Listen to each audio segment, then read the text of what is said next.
Good morning. I'm Pat Living with the Department of Health and Social Services and your moderator for the COVID-19 update for Thursday, February 18th. We are joined today by the Yukon Premier, the Honourable Sandy Silver, and the Yukon's Chief Medical Officer of Health, Dr. Brendan Hanley. Once again, our sign language interpretation is provided by Mary Thiessen, and André Boursier from French Language Services Directorate will provide French language translation. Following our speakers, we will go to reporters for questions. We'll begin with the reporters in the room and then go to the reporters on the phone lines. We'll call you by name and you will each have 2 questions. Before we begin, I'd like to verify that everyone can hear us. If any of the reporters are having a problem, please email eco@yukon.ca. Premier Silver? And thank you everybody for joining us today. It's great to be here again with Mary and with Dr. Hanley and Andre and the team in the traditional territory of the Kwanlin Dun First Nation and the Ta'anquachin Council. Last week, 2 new cases of COVID-19 were identified and the public were notified of several possible exposure points. Both individuals are recovering at home.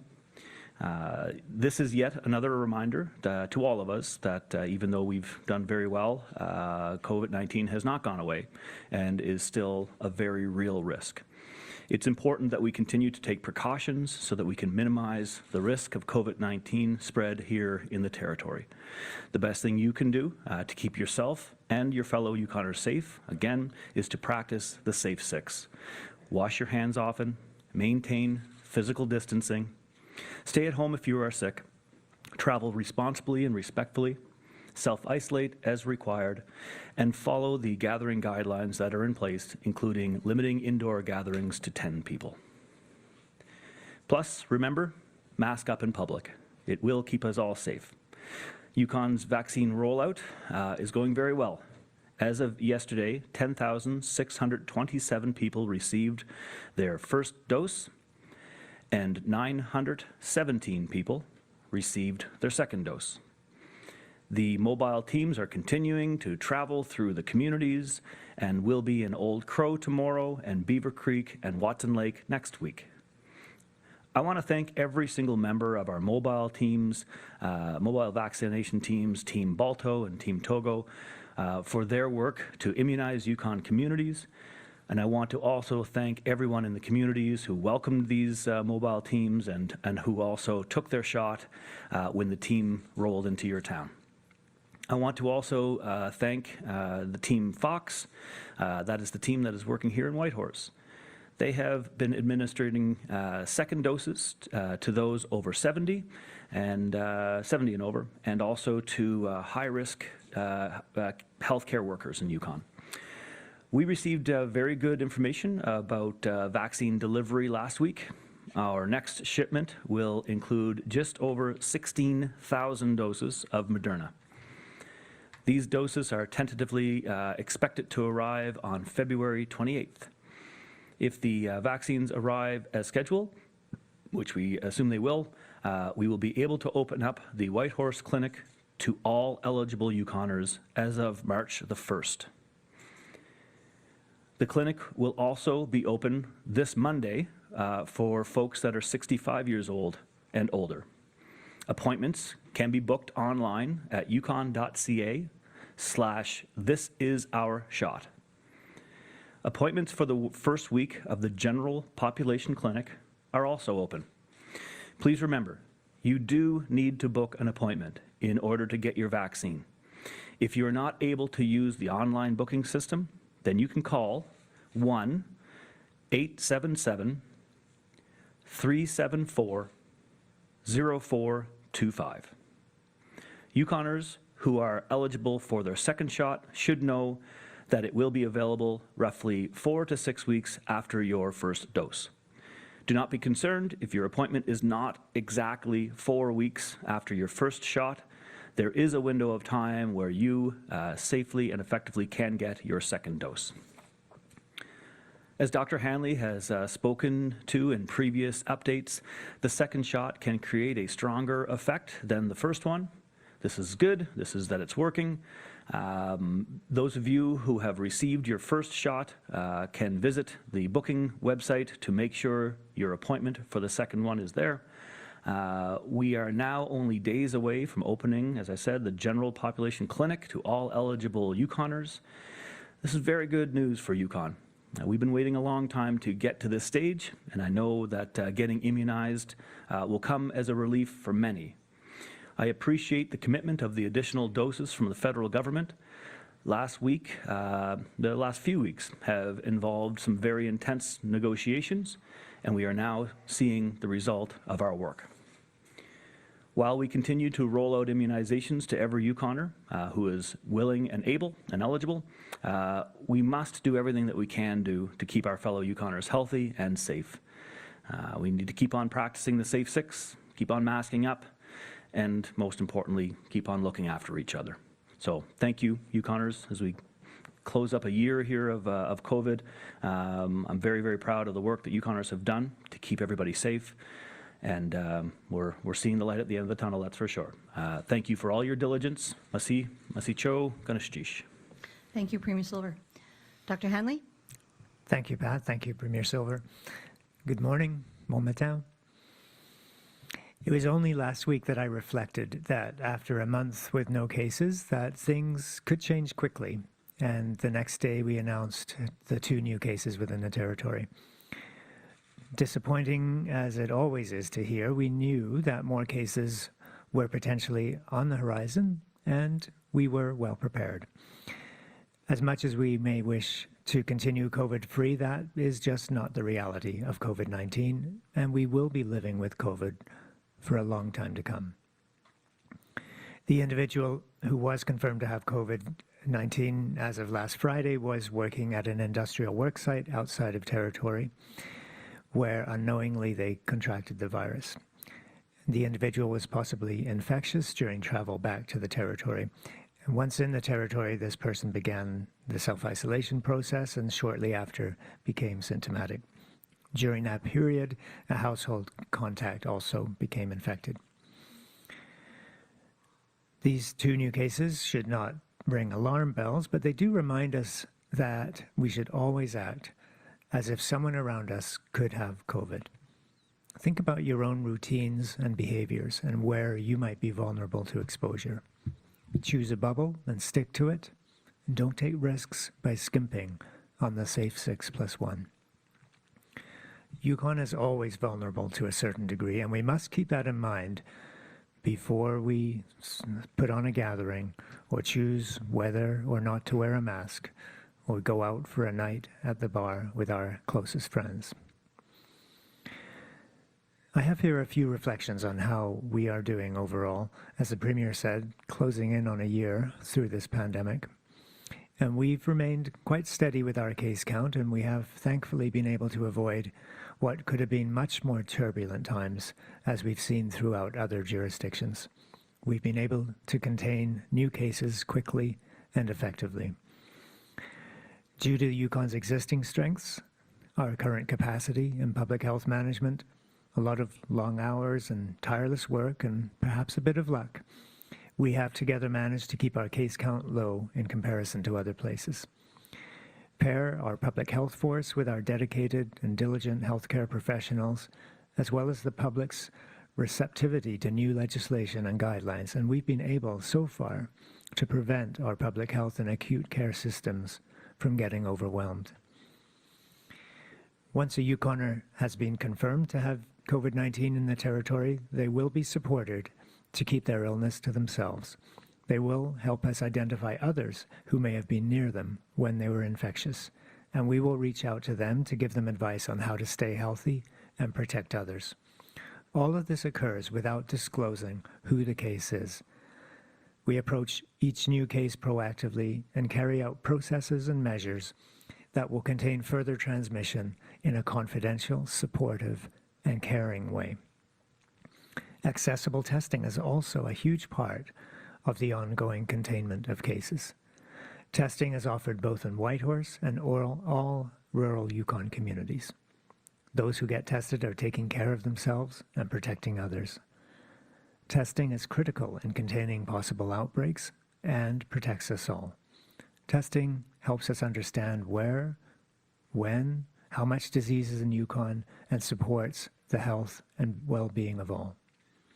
Support yourself and those you care about to get tested when they have symptoms, even mild ones. And lastly, it's Yukon's fortunate circumstances, as well as the steps that Yukoners have taken themselves, that have contributed to our current state.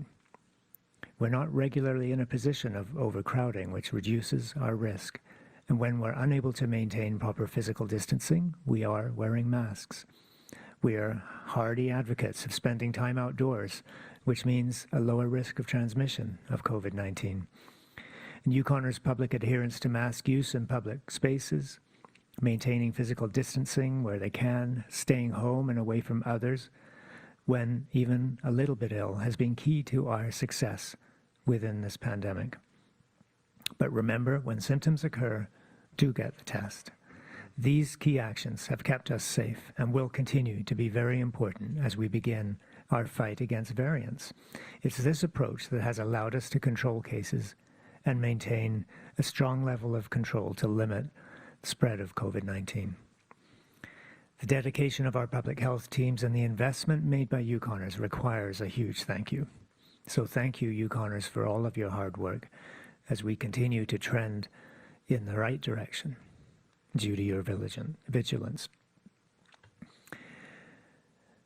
As Canadians around the country anxiously watch the spread of COVID-19 variants, we are seeing that there are a number of new variants identified in recent weeks and months. At this time, it's difficult for us to answer how the introduction of variants may affect us as a territory. But as I've mentioned, we do know that it's something we need to be aware of and prepared to deal with. Current evidence supports that variants spread more easily, but there's no indication that the variants of concern are transmitted in fundamentally different modes from the standard versions of the virus. The basic pattern is also that they cause milder disease in most people, but still severe disease in some. With some variants, the numbers with severe disease may be more, but that still is not clearly evident. But it is more likely that those with mild disease will spread it around if they don't stay home and will go unrecognized if not tested. That is the more important metric because more infectious means more transmission, more cases, and thus the potential for more serious cases and deaths. Higher transmissibility suggests that for a given exposure, there is a greater likelihood of infection, and hence there's less margin for error in our practices. The variants are not welcome visitors, but they are around, and we need to keep in mind that public health guidance may change as evidence evolves. Newfoundland offers a dramatic example of how quickly the new variants can spread. The introduction of variants into a population can, in just a matter of days, change everything. It's crucial that we remember it's never that far away from us. If we become even a little complacent, we are opening ourselves up to risk. And although we may be experiencing the lockdown blues, particularly in the middle of February, I do know that we are capable of keeping going. Let the returning light and the sunshine, the milder weather, the low case activity, and the incoming vaccine continue to help us push towards spring. If not, there is a chance that a variant introduction could quickly make itself known as it has in Newfoundland, who now, after a long period of low activity, have several hundred active cases in the province. One day or another, a variant will appear in Yukon. So back to what I said at the beginning, act as if it is already here. Be ever mindful of safe practices, and we will be protected from variant spread just as well as we've kept this virus at bay over the last year. We must keep in mind that these little things, the safe 6+1, following COVID plans, keeping bubbles small, save lives, and keep us in good shape to make the most and enjoy what Yukon offers. Following the safe 6+1 is key, but our best long-term source of protection is getting the vaccine. And with a confirmed 16,000 doses set to arrive very soon, we're able to continue administering second doses alongside increasing our capacity to offer first doses. This shipment later this month will allow us to open the Whitehorse General Population Clinic as early as March 1st, as the Premier announced. In order to keep everything organized and streamlined, I ask that you please book your appointments. Walk-ins will not be able to be accommodated during these times, but will be asked to reschedule their appointments. As our teams have begun their journeys back into communities for the second round of immunization, I urge anyone in the communities who have not received their first dose, please step up on the second round to get your first dose. We all want to get back to a normal or near normal life, and that goal will be in reach if we take advantage of the opportunity to get vaccinated. So please, let's all do our part. Roll up our sleeves and take our shot. For those awaiting their second dose, thank you for your patience. I know many are anxious to receive their second dose promptly, and we will stick to that window of 28 to 42 days between receiving your first and second dose. The Premier mentioned side effects, and I know some people are worried about the side effects from the vaccine, especially the second dose. By the way, locally, we have had no significant or substantial reactions by anyone to the Moderna vaccine beyond some rashes, redness, muscle aches, and a few random symptoms. Globally, the data is showing us that the rate for serious allergic reactions is in the ballpark of 5 per million doses, a little lower than earlier estimates, and a figure which can offer us some comfort. As I mentioned last week, you may feel the second dose more than the first as your body responds to the boost to your immune system. For some of you, it may not be a pleasant experience and may feel as if you've had a bit of a 24-hour bug. You may wake up feeling slightly winded, a dull pain in the arm where you received your vaccine, maybe tired as well. This should be no cause for concern, but treat your symptoms as you would if you were dealing with a viral bug. Drink lots of fluids, rest, take over-the-counter pain medication if needed. About 5 to 10% of the time, you may get symptoms that are more severe, such as fever, body aches, and generally feeling unwell enough to just stay home.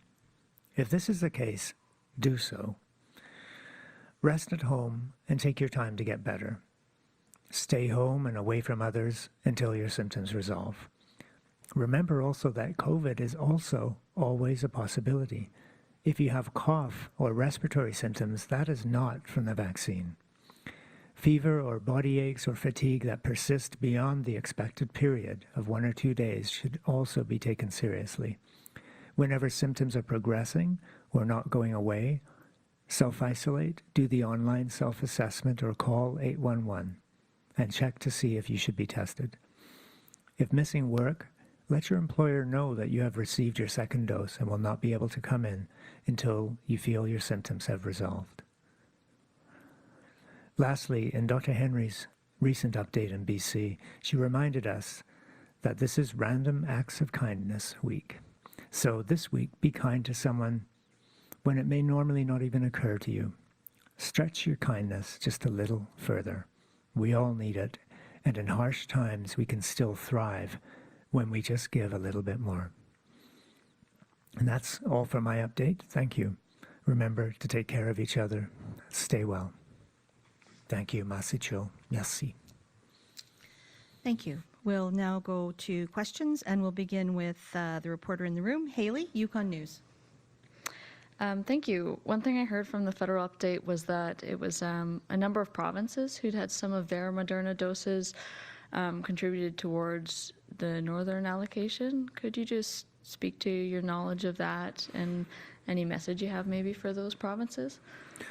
I think what happened was the federal government remembered their commitment to northern and Indigenous remote communities. There was a conversation about what's fair with a slowdown of Moderna, and we worked diligently, both the chief medical officer working with their counterparts right across the nation, Minister Frost as well, and myself, reminding of the Prime Minister's commitment, which was to prioritize rural and Indigenous and remote communities. And at the end of the day, Ottawa agreed that that was a commitment, and you're seeing the results of that. Next question, Haley. Yes, thank you. My other question was regarding the two cases, the two active cases that we see right now. Are we expecting more cases connected to those two? Yeah, thank you. It's too early to say, that we won't see more cases.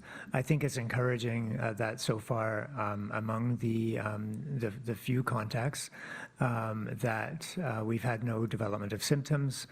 We are continuing to follow closely these contacts, and so far so good. We've had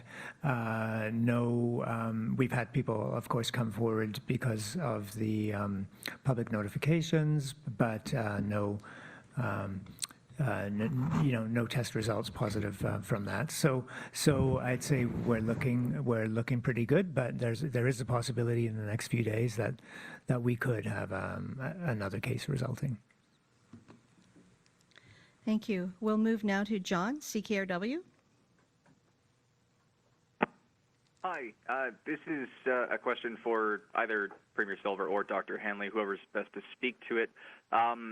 In the February 12th case update, when case 71 and 72 were announced, there was a bit of a wording issue that caused a lot of confusion between people in various communities in regards to where case 72 came from, because it said linked to a previous case, but it wasn't explicitly stated that it was case 71.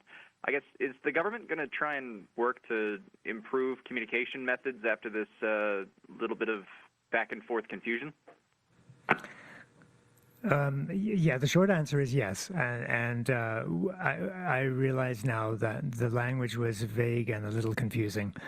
And I want you to know, I think there are two principles that we're always trying to work with. One is that we want to get the notice out as quickly as possible, even as the information is evolving, because if we're going to do notification to the public and the possibility of public notifications, then the earlier the better. Sometimes we're doing it as the information that we are actually obtaining is evolving.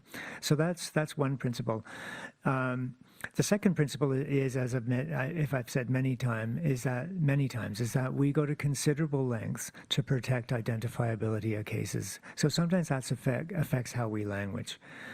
And when the information is uncertain, we'll reveal what we can until we have a more clear picture of what's going on. So it's that rush to get information out while we're kind of managing what's coming into us. So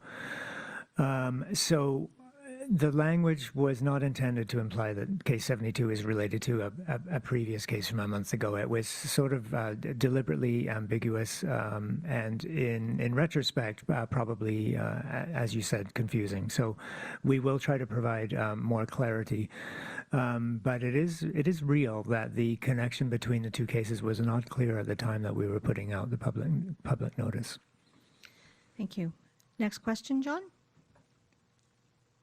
Hi, this question's for Premier Silver. The Yukon Employees Union has come out disputing your claim from the last COVID update that 60% of continuing care staff across the facilities of Yukon were indeed off work when you claimed that it was simply not true.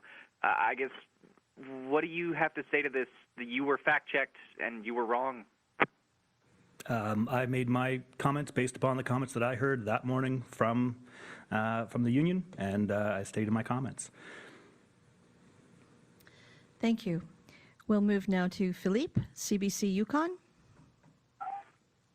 Yes, thank you. I want to ask about the decision to open up a clinic to the general public and not prioritize beyond that. So my personal example, I can work from home. I'm lucky that way. But if I call, am I taking a dose from maybe someone like a teacher or someone who works at a grocery store who's in more contact and needs it more? Why not prioritize the general clinic so that people like public workers, police officers get first priority? Really good question, and I think Dr. Hanley has handled it a couple of times now, a couple of different weeks of having that question. Yukon is in an excellent situation where we don't have to go too far down a rabbit hole of prioritizing groups of our population because we are opening up a general clinic. So if you want a vaccine, you can book an appointment for that vaccine. If we were going to prioritize other groups, then it would be a prioritization of days and weeks as opposed to what the rest of Canada is witnessing, which would be months. We believe that the most effective way to get the most amount of vaccines out the door is to open up that clinic. We made the argument to Ottawa as well that we can vaccinate up to 1,000 people a day, and opening up to a general population allows us to expedite that process. So I think, after careful consideration of the situations, Dr. Hanley has talked about our elderly population being the ones that are more at risk, and we've effectively vaccinated folks that are over 70 and then into 65 this week.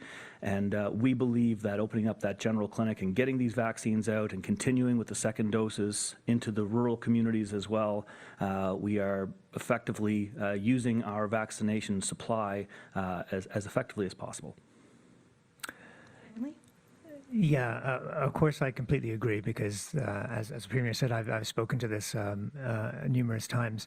But it is a really good question, Philip, and I would also invite you, to if you know that your neighbor or someone that that has, say, more medical conditions or has other reasons, you can book a little later. And I think the advantage of this mass booking approach is it gives people that kind of discretion. We are going to get this all done within a matter of weeks, and by spreading out that booking, it allows people to choose a time that really works well for them without everyone having to go into those grouped layers. So I actually think we have been working hard to take care of the key priority groups by age, largely by age, but also vulnerable populations and our rural communities. So those were all of those kind of stage one priority groups we have already taken care of as our initial supplies have come in. And now that the taps are going to be open, the best way, and this is from our experience with flu clinics and over the years, the best way to handle a number of different priority groups at the same time is to open up the booking. We can do several hundred up to 1,000 on some days immunizations per day and let people choose the time that works for them. Thank you. Next question, Philippe. Yes, thank you very much. Quick detail, I wonder if you could tell us about the contribution that pharmacists are playing in this process, because I understand you've recruited pharmacists to help out. Yeah, I can speak to that. Pharmacists have been among the immunizers that have stepped forward. There have been a number of other groups, whether people that have been retired or people working in other healthcare areas. And we're really pleased to be working with the pharmacists. Of course, whereas the flu vaccine can be offered on site at pharmacies, that's not the case with the Moderna. So it's more a matter of the pharmacists joining the immunizing teams and using their skills, and they've gone through all of course the training that all the immunizers have done, extensive training around general immunization, but also around the particular and unique characteristics of the Moderna vaccine. So we're very pleased to be working with our pharmacist colleagues. Thank you. We'll move to Tim, Whitehorse Star. Yes, thank you. My question is first for the Premier. CBC had a report in earlier this week about the government doing sampling of wastewater, apparently looking for COVID. A staff reporter from the Star asked about this last fall and was ignored.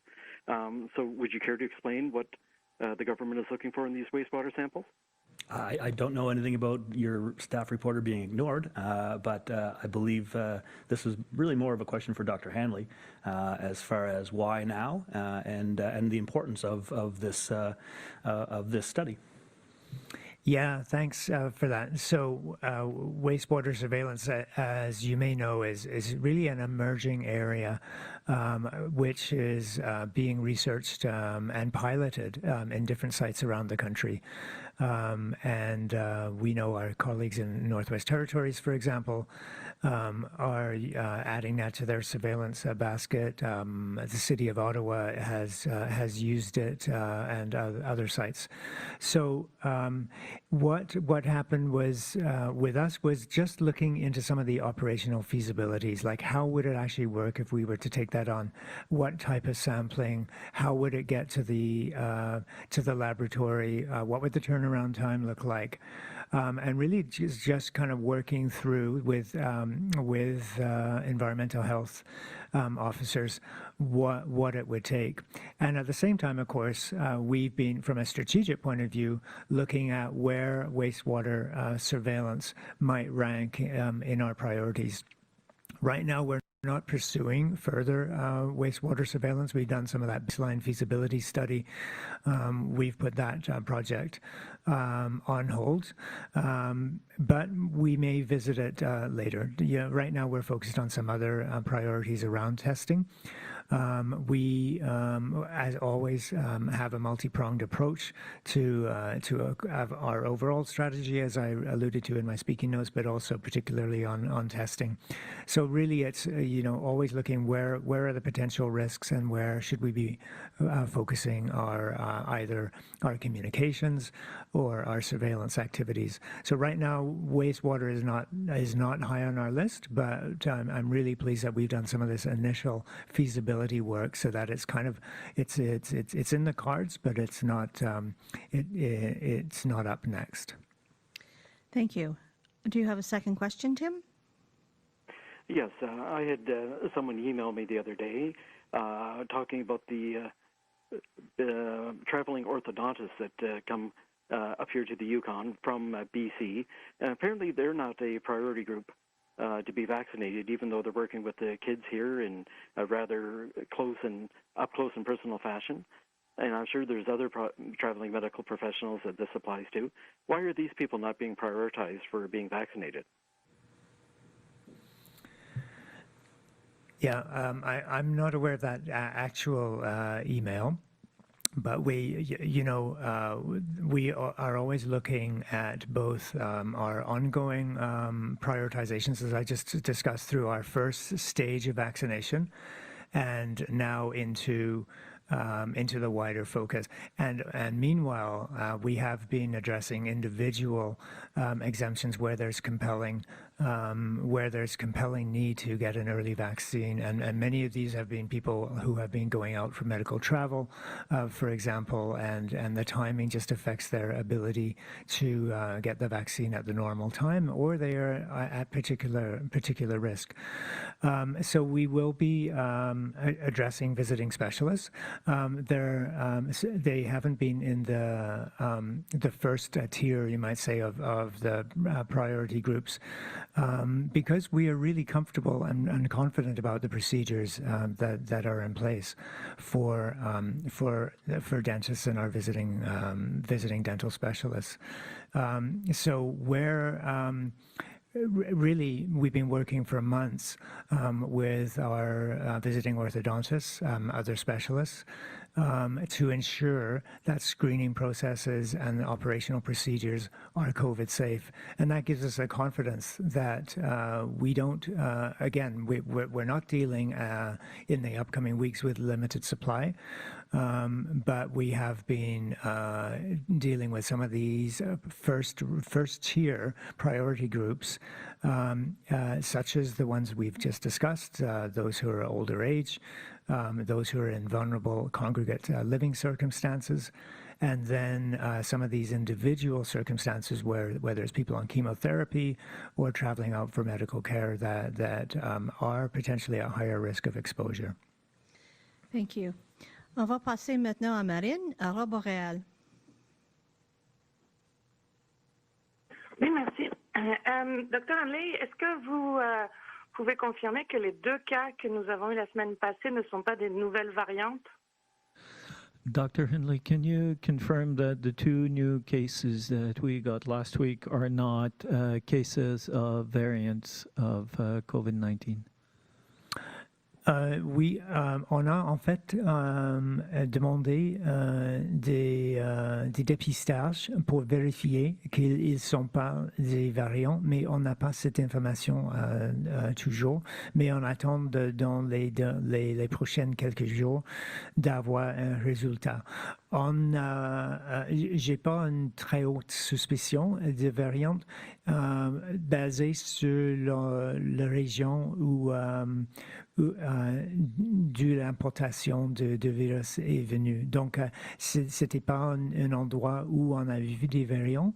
Donc, je pense que c'est c'est pas une autre suspicion, mais c'est possible et c'est pour ça qu'on a demandé la dépistage. Donc, plus d'informations à venir. I will just answer that in English as well. The question was whether the cases might be due to a variant. We have actually asked for screening in BC for the variant. There is a screening process through the PCR testing, which looks for certain genes, gene markers of variant. So we have actually asked for that for these cases, but we don't have that information. I will say, though, that I'm not highly suspicious that these are variants. Just because of the area of importation where the exposure happened is not an area where there are variants known to circulate. So it is a possibility, but I'd say it's a low possibility, and we will know in the days to come. Avez-vous une autre question, Marine? Oui, merci. Le vaccin Moderna est-il toujours considéré comme une bonne protection contre les nouvelles variantes aussi? So is the Moderna vaccine still considered a good vaccine against the variants of the virus?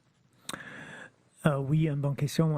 Jusqu'au maintenant, oui, on a des bonnes nouvelles. L'évidence est que, particulièrement pour la variante 117, appelée comme le variante anglais, on peut dire, du Royaume-Uni, c'est le Moderna. Les études démontrent que le Moderna protège contre cette variante aussi. Celle d'origine de Sud-Africain est protective. Donc, au même temps, le compagnie Moderna est en train de développer des nouvelles vaccins pour le futur qui peuvent assurer l'immunité ou la protection contre les variants. Donc, c'est toujours un jeu entre les nouvelles variantes et les modifications de vaccins. Mais surtout avec le Moderna et le Pfizer vaccin, on a les moyens, avec la production, de changer le vaccin selon les changements de virus. Donc, c'est toujours on peut attendre cette jeu. Could I ask you to repeat Sure. that in English, please? So far the evidence is quite promising for protection of Moderna against the variants, particularly the UK variant, which is the predominant circulating variant in Canada. And also it looks promising against South African variants. We could in the future see more other variants that are more vaccine resistant.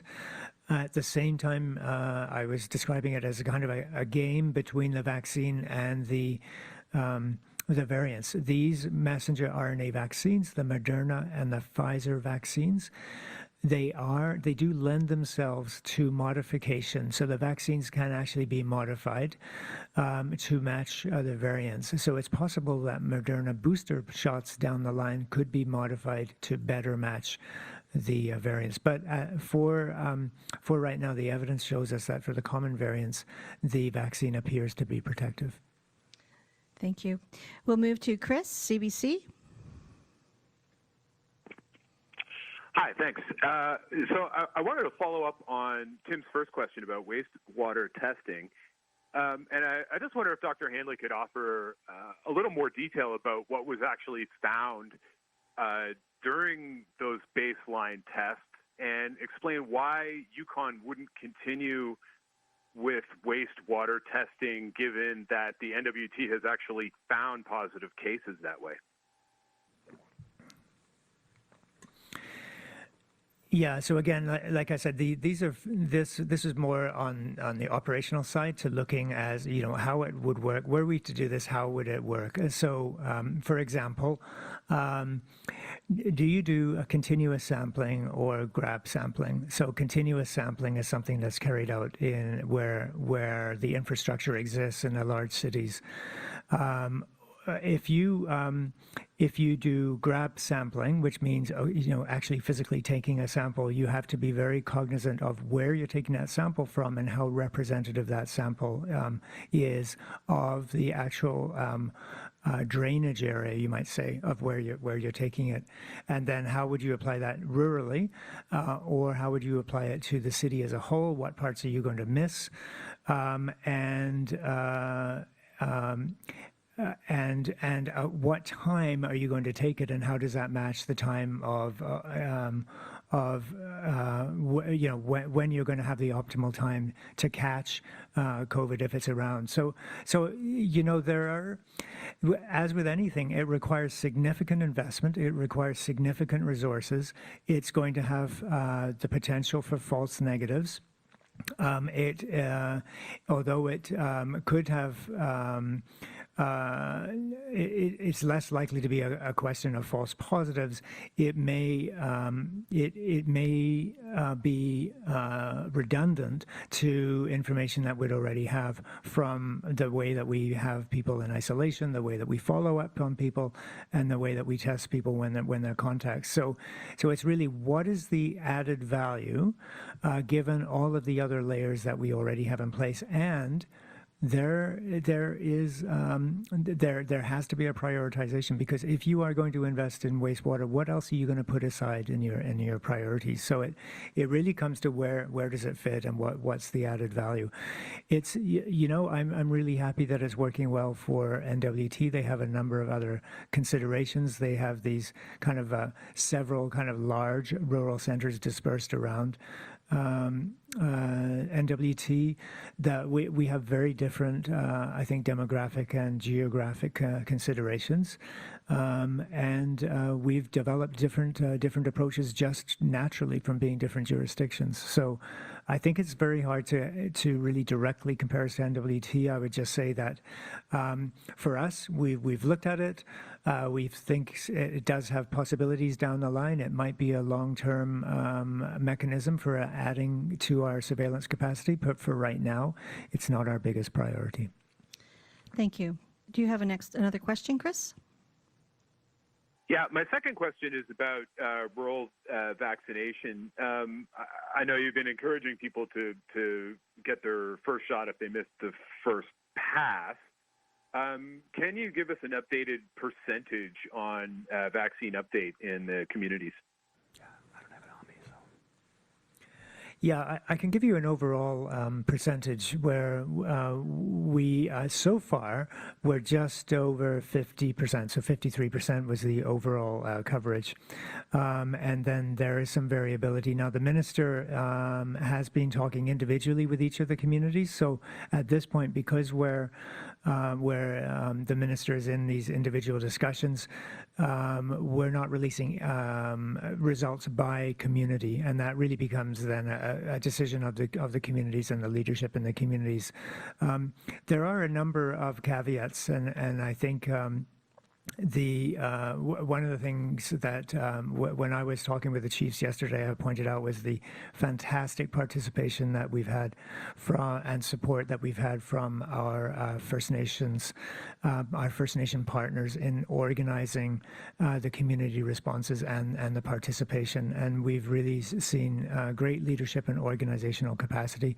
The CYFN team have also been excellent in helping with our communications and approach.